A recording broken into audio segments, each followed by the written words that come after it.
Hello, everybody, and welcome back to more Jotunnslayer Hordes of Hel. My name is Firebug, and today we'll be continuing playing Seeress. This is going to be part 3 of the Seeress series. Now, if you haven't watched my previous videos, you can go ahead and check that out. I have a full playlist and a link in the description, and you can check out the first and the second part of the Seeress series. Now, today we're going to be playing part 3 of Jotunheim, and we're just going to do Nightmare 10 with no modifiers. And I'll explain more why no modifiers later in the video. But until then, let us begin!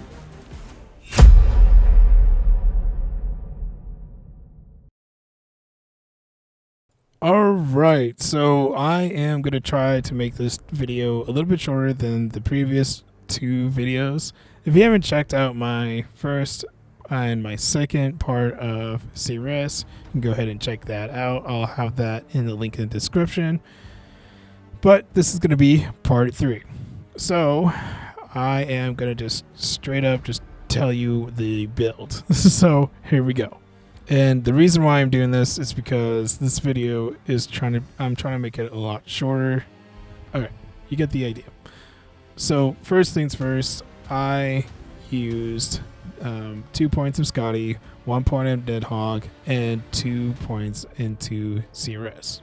So first ability is the Arctic Arrow. It does a lot of damage, and it has a 100% chance to freeze enemies.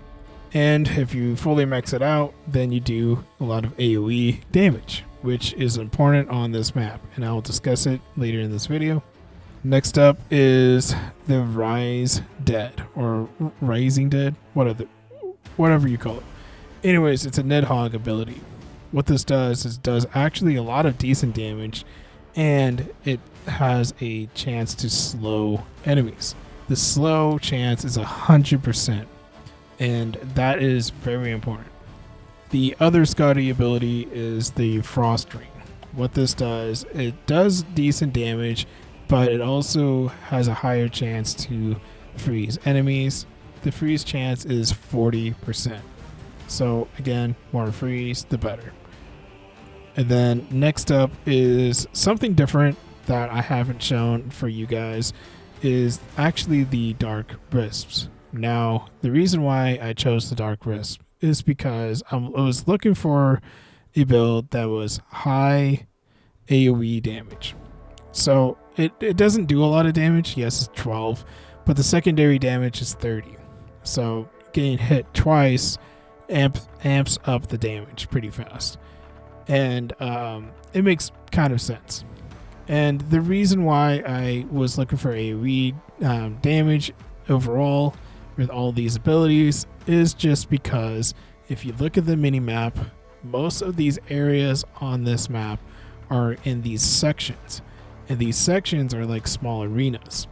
So, and yes, you have these elites. Yes, you have all these enemy types, but there's going to be later in the video, you're going to see a lot of these kind of like, I want to say archers, but they're not archers. They're throwing boomerangs. I don't know what you call them, but I'm going to call them archers. And they throw these fire boomerangs at you, and they are always in the distance. So you could have used a different ability here, but to help clear them, you can use the Dark Wisps. They have a bigger area that can cover. If you fully max this out, it covers majority of the area. It covers you up close, and it covers you and farther away. So that's why I chose Dark Wisp. It's just a big AoE damage. If you notice that since you're in these small like areas, you need to find AoE damage as much as possible. That's why the last build from the previous video didn't really hold up, because it wasn't enough AoE damage or AoE at all. If you don't know what AoE means, it's just like you're hitting multiple enemies at once. That's the best way you can describe it. It is just a bigger area of attack. It's kind of like a circle around your character, and you can attack more enemies than just attacking one single enemy at a time. So that's what AoE means. All right, still moving on. The last ability is the Mind Blast. Now, I know in my previous video I was like, yeah, I'm not the biggest fan of Mind Blast. Like, I realized how strong it is. It was just like the reason why I didn't choose it, because I thought Thorns and the Time Bubble at the time was just slightly better. And the reason why I didn't choose the Thorns and the Time Bubble at this time is because Mind Blast, when it's fully upgraded, it actually does a lot of decent AoE damage. And it passes through enemies. It can knock back weak enemies, so those little flying insects, it can knock them back, which is huge because Seeress doesn't like enemies getting up close to her. I mean, no woman does. But anyways, Mind Blast has a slow chance and it does decent damage. And the cooldown isn't too bad. It's only a 4.5 seconds. So that's why I chose Mind Blast. Yes, in my previous video, I wasn't the biggest fan, but in this map and its scenario, I was thinking about a more AoE damage. Now, you could say that Thorns has a lot of AoE damage, and it does, but it just isn't as strong enough as Mind Blast, in my opinion. And Thorns and Mind Blast do work really well together, but the Dark Rifts really came in clutch here because you have enemies that are close to you and farther away. And Thorns is good, yes, but at the same time, I believe that Mind Blast is just a better at the pairing of the Dark Rifts because of the way that it can cover more area. And attacking more enemies at once. So that's the idea. That's why I chose Mind Blast over Thorns. Thorns is good. Don't get me wrong. It's a good contender. It's just at this time and moment with the Dark Mist or the Dark Rifts, I meant to say, Mind Blast works better, in my opinion. All right.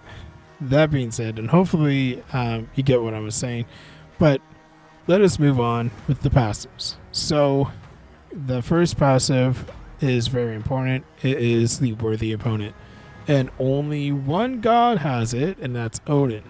Unfortunately, Odin is the only one that has it. I'm not saying Odin's bad. Like, clearly he's not. He has the strongest ability called the Local Ragnarok, which I don't even have to explain it, but basically is like a mini nuke.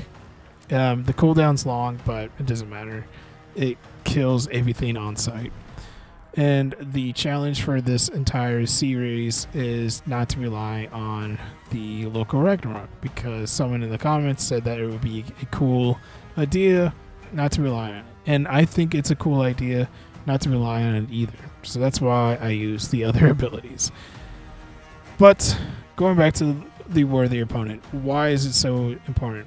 Worthy Opponent does increase damage by 5%, but the damage versus elites is increased by 20. So now I'm going to answer that question, why I wasn't using these modifiers, because I tried to go with all modifiers in this map, but I couldn't do it. And I tried like 3 hours one day trying to get it at least, try to beat it, but I couldn't do it. And so I was like, okay, if I can't beat it with all modifiers, then I'm going to step back and see if I can beat it just on normal. And that I couldn't beat it on normal, like not on normal difficulty, but Nightmare 10 difficulty without any modifiers. That's what I mean by normal. And I couldn't beat it. So I was like, okay, if I can't even beat it without all the, like, without even modifiers even on, that's the issue. So I needed to find a build that was gonna do at least more damage, more AoE, and at least more ways to survive and more ways to dish out damage to these elites. So going back to the worthy opponent passive, yes, I had it active. Yes, I talked about it on my other previous video. It just helps a lot better. And I tried other builds behind the scenes, behind the camera, you know, on my own time. And I tried it without Odin, but if you do it without Odin, then you lose this passive. And on this map, with one of the modifiers is increase elites, you can kind of see the problem. And on Nightmare 10 alone, just with no modifiers, there's already tons of elites. So that's why it's very important to pick up the worthy opponent, because at least you have a better chance to kill them, and they're super fucking tanky. And it's annoying to deal with. So, and I didn't want to deal with it with all modifiers. That's why I was like, okay, my previous video, I know I was debating if I wanted to do the entire series with or without the modifiers, but I'm just thinking I'm going to lean towards without the modifiers for now. And then once I beat the entire game with Seeress with Nightmare 10, then I can go back to these maps, put on the modifiers, and see how well this build goes. Anyways, let us move on. Anyways, next one is Frostbite. And this is a Scotty passive. Scotty has a passive that every time you kill an enemy that's in a frozen state, then you can have a chance to heal. The chance is up to 70%, and the heal is it's a plus 12 HP. So the more enemies that you freeze, the more you can heal off of it. So it gives you more survivability, and besides just relying on Seeress's Eldritch Wards. If you don't know what Eldritch Wards are, it's her class ability or class trait. And basically, every time you get hit, then you can have 1 second of invincibility, or aka invulnerability. And so you're not just consistently getting hit, you're just going to get hit once, and then the Eldritch Ward pops up, and then there's that. So it just gives you more survivability. Alright, moving on. The next one is Blood Ritual. Why I picked this up, and it's an Odin passive. This passive, every time you do a critical hit on an enemy, then you can do a bleed chance. Why is bleed so important? Because bleed is the strongest tick damage in the game. It helps you kill elites, bosses, and minions a little bit faster. Even if you like hit the enemy and then you walk away, then you can have a still chance to kill them because they're consistently gain a tick damage of a bleed. So that's why I picked up the Blood Ritual. Next up is a Scotty passive called Ice Block, and what this does is every time you level up, you get a invulnerability, or aka invincibility. Why is this important? Because if you didn't notice, almost 99% of the time I'm getting hit. Even though if I have 2 charges of the Eldritch Ward, if you don't know how I can tell I have 2 charges right now, it's because above my health bar, you see these blue crystals, and those are the Eldritch Ward's like indicator. These bluish, purplish crystals above the health bar. There you go. Those are Eldritch Wards. And the only way that you can get those recharged is by not getting hit. But I'm consistently getting hit.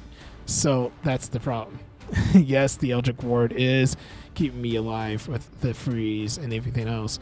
But since I'm consistently getting hit, I need something else to help me survive a little bit more, so I don't end up dying. So the Ice Block comes in. Every time I level up, I get a 7 seconds of invincibility. So that is why it's very important. Instead of just relying on Eldritch Ward, I can just get the Ice Block, and every time I level up, have 7 seconds to be invincible. Next passive is the Winter Grasp. So what this does is every time I use a basic attack, I have a chance to freeze enemies. Every time I freeze, I can heal and blah blah blah. You kind of get the idea. Next passive is Vigor. What this does is just gives me HP regeneration of a +2 seconds. Yes, I am already healing from the Scotty passive, but since it's only a chance of a 70%, I need something that's more reliable. That's why I did the health regen. And health regen is just, self-explanatory. So even if I'm not healing from the ice for a split second, at least I have a chance to, regenerate health just a little bit. All right, and here is another reason why I chose Nidhogg. Nidhogg is very strong because of this passive. No remorse. What this passive does is increase your overall damage from class abilities to god abilities, your overall damage up to 24%. That is going to help you kill all those minions. It's going to help you kill the boss, and it's going to help you kill those annoying ass giant elites.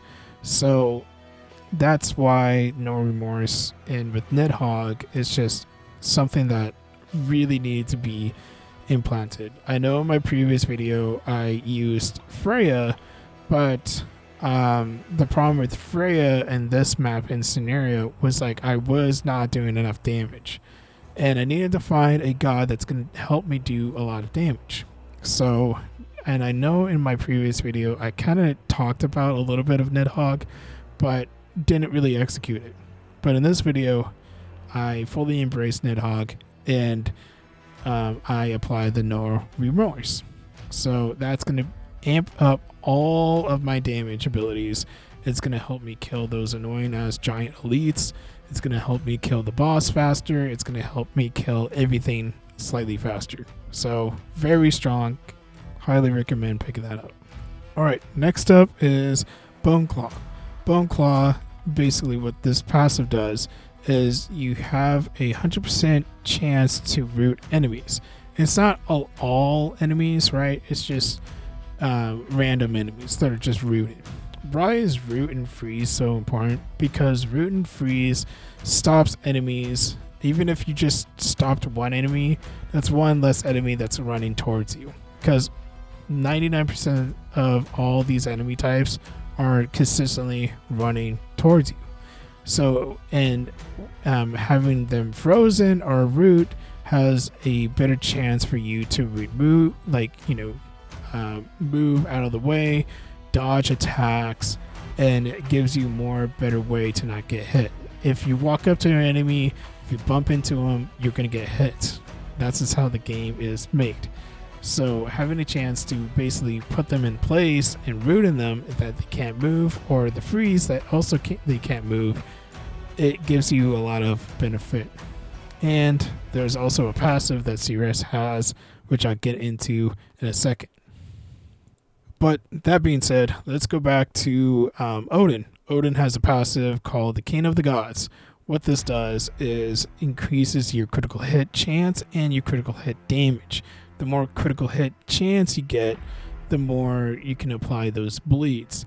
And those bleeds have the highest tick damage compared to burns, shock, and poison. So that's something to keep in mind. And another thing that I know that I didn't pick up, which I kind of mistake not to pick this up, which I'm going to mention it here, is that Nidhogg also has a passive that every time you do a critical hit, well, not a critical hit, but a critical kill, then you can actually heal up. That was the idea, but I guess I didn't pick it up in this video, weirdly enough, but it is something that I am going to mention here, and Nidhogg has another way to heal, so it gives you more survivability. That's the idea. That's the reason why I picked up the King of the Gods and the Bleed one. And another mention that I wanted to talk about is, and I know I didn't have this in this video as well, but it's an honorable mention, is that Seeress also has a crit ability that every time you do a crit, then you have a chance to curse them. Why is curse important? Because curse makes all the enemies, even elites, more vulnerable for being frozen, root, and all the other ones. So any debuff, curse, if they're cursed, then they're going to get a higher chance to gain debuffed. And you can utilize that so you can freeze even more enemies. If you kill an enemy that's frozen, then you can heal off of it, and so on and so on. You kind of get the idea. Talking about freezes, Seeress has a class passive, and this class passive is Bone Chill. What Bone Chill does is every time your Eldritch Ward gets triggered, you have a chance, 100% chance to freeze enemies that's next to you. So again, more freeze, the better. Next up is Healing Ward. So every time Eldritch Ward is triggered, you actually heal off of it. So that's very strong. Instead of just taking damage and then your Eldritch Ward pops up, you can heal off of it every time the Eldritch Ward is propped. Also, this passive grants you a little bit more maximum health, so you can survive a little bit more. Alright, and this passive is very important. It is like the peanut butter and jelly of Seeress. This is the most important passive that you should always get with Seeress. It is called, I want to say it's the Little Omen, but you could just call it Omen. I know it's Omen, like 3 Omen. I don't know. Anyways, you get the idea. The passive, what it does is you do additional bonus damage to enemies inflicted with curse, slow, freeze, or root status. Now, you kind of realize that it doesn't say cripple, and that is important. So always look for your god and class abilities that only say curse, slow, freeze, and root. And you can do additional bonus damage. And that is huge, because if you do additional bonus damage to enemies that are frozen, root, all this other stuff, it has a higher chance to kill and insta kill a lot of these smaller enemies, and it just helps you overall with elites. Now, something to keep in mind, this doesn't apply to bosses. Bosses cannot be debuffed. You can't slow a boss, you can't freeze the boss, you can't root the boss. And I don't believe you can curse the boss, because there's no point, because you can't be debuffed anyways. So that's something to keep in mind. But it is a very good passive, and you should always pick this up with Seeress. Alright, and then the last passive that I have for you guys is the time manipulation. Right? What this does is every time you have Eldritch Ward charges, again, if you don't know how many charges you have in Eldritch Ward, if you look on the screen above my health bar, you can see these bluish purple kind of like crystals above the health bar, and they kind of have a slight angle in it. So those are my Eldritch Wards. And what this time manipulation passive does is every time I have an Eldritch Ward that isn't used, an unused Eldritch Ward, I can get cooldown. The cooldown is 7% and the attack speed is a +7. However, this is stackable. So the more I don't use the Eldritch Wards, the more I can get cooldown reduction and attack speed. Now, I only get this passive at the very end, because that's when I have all the other passives like the ice block and other ways to survive, so I'm not gonna consistently get hit and waste all my Eldritch Wards. In the beginning, I'm consistently getting hit, and that's the problem. But if you pick this up by the very end, then I'm gonna have all my Eldritch Wards, and I'm gonna do all that increased cooldown, so get my abilities back up super fast and just consistently dishing out damage. Alright, and then the subclass is the Witch. Now, I know in my previous video I was talking about the other subclass, the Crystal one, which isn't a bad subclass, and I think it's just mislooked, but for this scenario of this map and the harder difficulties later on, I have to just rely on the witch subclass. I know it's like the way to go. I know a lot of YouTubers and Twitch streamers talk about the witch subclass, but it is the best subclass for Seeress. So what this subclass does is it gives you damage reduction of up 30%. That's huge. Another one is the enemies that are affected with a debuff, like slow, root, all that, cursed, they receive more damage. And the debuff duration is increased by 50%. So if you freeze an enemy, they only stay frozen for like a second. Now a plus 50% is going to give you at least like a second and 50 seconds or even 2 seconds long. So it is a huge benefit. And on top of it, every time your Eldritch Ward gets triggered, then you have a 40% chance to curse enemies, and it negates all debuffs on you. So you can't get debuffed. So that is huge. It's the best subclass. It's better than the Crystal one, and it's better than the Hag one. So that is why the Witch subclass is the way to go. Alright, one last thing is I need to talk about is the staff that I use. The staff that I use is an XP staff. And this is why it's very important to have increased XP. So increased XP for Seeress, and the reason why you should pick this staff up is because if you notice about this build, I have a lot of passives. And that is the issue. Having a lot of passives, and I have to max out all my abilities. So if you do the math of 4 times 4 times 5, because there's 5 abilities, and you can only level up 4 times, that's already 20 levels. So it takes 20 levels to at least get all your abilities maxed out. And you can't just rely on just being level 20 with all your abilities maxed out. You had to have some passives. So that is why you have to have a lot of XP so you can get up to all those passives and max out all your abilities. So having the XP staff is the best way to go.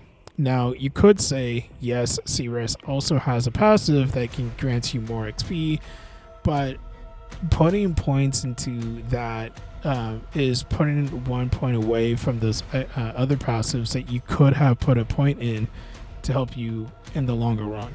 Because if you just put more points into the more XP, then you're losing those other times that you could have just put it on the other important ones passives.